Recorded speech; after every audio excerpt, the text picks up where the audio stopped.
విద్యార్థులను ఆడబిడ్డలను నేను హృదయపూర్వకంగా విజ్ఞప్తి చేస్తా ఉన్నా. ఇప్పుడు మాట్లాడాల్సినటువంటి సందర్భం వచ్చింది. మాట్లాడే సందర్భంలో ఖచ్చితంగా నోరు విప్పి మనందరం మాట్లాడాలి. ఒక కథ చెప్తుంటే మీ తెలంగాణ ఉద్యమంలో మనం ఏం కథ అది? ఒక ఆయన ఉంటాడట, ఆయన బయటకు పోయిండు, పని చేసుకున్నాడు. ఇంటికి వస్తున్న సందర్భంలో బజార్లకెళ్ళి వస్తుంటాడు. వస్తుంటే అక్కడ మంచి రంగురంగుల చిలుకలు ఉన్నాయట. ఆయన ఒక దగ్గరికి పోయిండు. పోయి ఏం చేసిండు, ఒక మంచి అందంగా ఉన్న చిలుకను చూసి దీని ధర ఎంత చెప్పవయా అన్నాడట. ఆయన బాగా ఎక్కువ ధర చెప్పిండట. అరే గంతగానం చెప్తున్నావు, వేరే చిలుకలు తక్కువ ధర ఉందంటే ఇది ప్రత్యేకమైన చిలుక, ఇది మాట్లాడే చిలుక, మీరు ఇంటికి తీసుకుపోండి చాలా బాగుంటుందని చెప్పిండట. అంటే సరే ఆయన మాట్లాడే చిలుకనట అని చెప్పి దానికి బాగా ధర పెట్టి కొని ఇంటికి తీసుకొచ్చి వాళ్ళ ఆవిడకి ఇంట్లో చేతిలో పెట్టిండు. పెట్టి నేను ఇప్పుడే వస్తా అని చెప్పి ఆయన పొద్దంతా పని చేసి వచ్చిండు. స్నానం గీనం చేసి వద్దామని ఆయన పోయిండు. ఆయన స్నానం చేసి వచ్చి భోజనం చేద్దామని కూర్చునే వరకు మంచిగా గుమగుమలాడేటటువంటి కూర వాళ్ళ ఆవిడ సిద్ధం చేసి పెట్టిందట. తిందామని చూసుకుంటా, అవునమ్మా ఏమాయే మరి నేను చిలుక ఇస్తే కదా ఏది అని అడిగిండట. ఏదేందంట వెందయ్యా, ఇగో గుమగుమలాడుతుంది కదా చిలుకను కోసి పెట్టి వండినా అని అన్నదట. అయ్యో గట్లెట్లా వండినవమ్మా, అది మాట్లాడే చిలుక కదా అన్నాడట. అరే నువ్వు భలే ఉన్నవయ్యా, భలే చెప్తావు. మాట్లాడే చిలుక అయితే నేను దాన్ని పంజరంలోకి వెళ్ళి బయటకు తీసినప్పుడు మాట్లాడాలి, అంతేనా? పంజరంలోకి వెళ్ళి బయటకు తీసి రెక్కలు ఇరిసి గొంతు మీద కత్తి పెట్టినప్పుడు మాట్లాడాలి. మరి పోనీ గొంతు మీద కత్తి పెట్టి నేను బరబర కోసేటప్పుడన్నా మాట్లాడాలి. అది ఎప్పుడు మాట్లాడకపోయి అది మాట్లాడుతుందని నాకేం తెలుసు అని ఆమె అన్నదట. అవునా కాదా? మరి నిజంగానే మాట్లాడే చిలుక అయితే ఎప్పుడో ఒకసారి మాట్లాడాలి. ఇక బీసీల పరిస్థితి కూడా గట్లే ఉంది. ఇవాళ మాట్లాడకపోతే మన పరిస్థితి కూడా చిలుక పరిస్థితే అవుతుంది. ఎవరు అడగకపోతే, అడగాల్సిన సమయంలో అడగకపోతే తీరని నష్టం చరిత్రలో జరిగేటటువంటి పరిస్థితి ఉన్నది. మనం కొట్లాడితే, మనం ఎంటబడితే కామారెడ్డి డిక్లరేషన్ ఏదైతే 42% పెట్టినరో ఆ బిల్లు ఇవాళ అసెంబ్లీలో వచ్చింది. ఆనాడు అసెంబ్లీలో బిల్లు పెడతామని మాట్లాడితే ఇక్కడ ఇదే జాగృతి వాళ్ళు, ఇదే యునైటెడ్ పూలే ఫ్రంట్ వాళ్ళం ఆ రోజు ఏమన్నాం, ఒక్క బిల్లు పెడితే ఎవరన్నా కోర్టుకు పోతే బిల్లు ఎగిరిపోతుంది, 3 బిల్లులు పెట్టాలని అడిగినాం.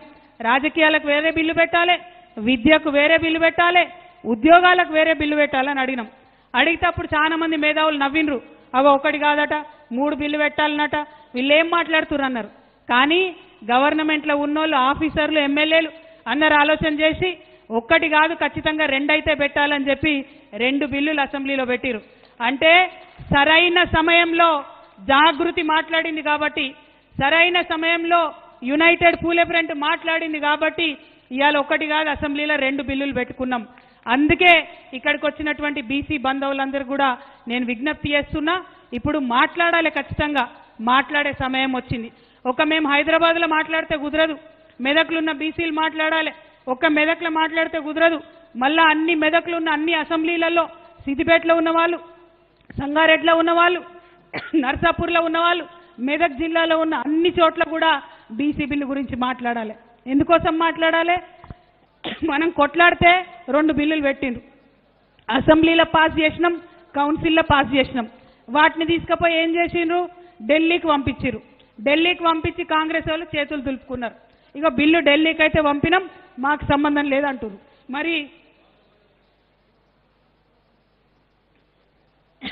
మరి మా బీసీ అన్నదమ్ములు అక్క చెల్లెలతో నేను ఒకటే మాట్లాడుతూ ఉన్నా, ఒకటే విజ్ఞప్తి చేస్తున్నా. మరి ఢిల్లీకి బిల్లు పంపినాం, మాకు సంబంధం లేదంటే మనం చూసుకుంటా ఊరుకుందామా? ఆనాడు తెలంగాణ ఉద్యమంలో కూడా ఢిల్లీతే ఉండాలి, మాకు సంబంధం లేదని ఇక్కడ నాయకులు అన్నారు. ఆనాడు చూసుకుంటా ఊరుకున్నామా? మనం ఊరూరా బయలుదేరి ఉద్యమం చేస్తే తెలంగాణ వచ్చింది. ఇవాళ గట్లనే ఊరూరా బీసీలు చైతన్యవంతమై ఉద్యమం చేస్తేనే ఖచ్చితంగా బీసీ బిల్లు వస్తుంది. ఇవాళ మెదక్ ఎంపీ ఉన్నాడు, ఇక్కడ బీజేపీ ఎంపీ ఉన్నాడు రఘునందన్ రావు. ఒక్కనాడన్నా మాట్లాడిండా బీసీ బిల్లు గురించి? ఒక్కటంటే ఒక్కనాడన్నా మాట్లాడిండా? మరి ఎందుకు మాట్లాడాడు? మీ ఓట్లే వేసిరు కదా, మన బీసీలే పోయి వేసిరు కదా, మన బీసీల ఓట్లు లేకుండా మెదక్ ఎంపీ ఇవాళ పార్లమెంట్లో ఉన్నాడా? ఈ విషయం దయచేసి అడగాలి. ఎక్కడికి వచ్చినా మన మీడియాలో ఉన్న బీసీ మిత్రులను కూడా నేను కోరుతున్నా, రఘునందన్ రావు గారు రేపు మెదక్కి వచ్చి ప్రెస్ మీట్ పెడితే ఇట్లా జాగృతి వాళ్ళు అడిగినరు, మరి బీసీ బిల్లు మీద మీ స్టాండ్ ఏంటిది? ఇక్కడి నుంచి పాస్ అయి అక్కడికి పోయింది బిల్లు, రాష్ట్రపతి గారి దగ్గర ఉన్నది. ఎందుకోసం బీజేపీ ప్రభుత్వం బీసీ బిల్లుకు మద్దతు ఇస్తలేదని చెప్పి దయచేసి ఎంపీ గారిని ప్రశ్నించవలసిందిగా నేను మీడియా మిత్రులు కోరుతున్నా.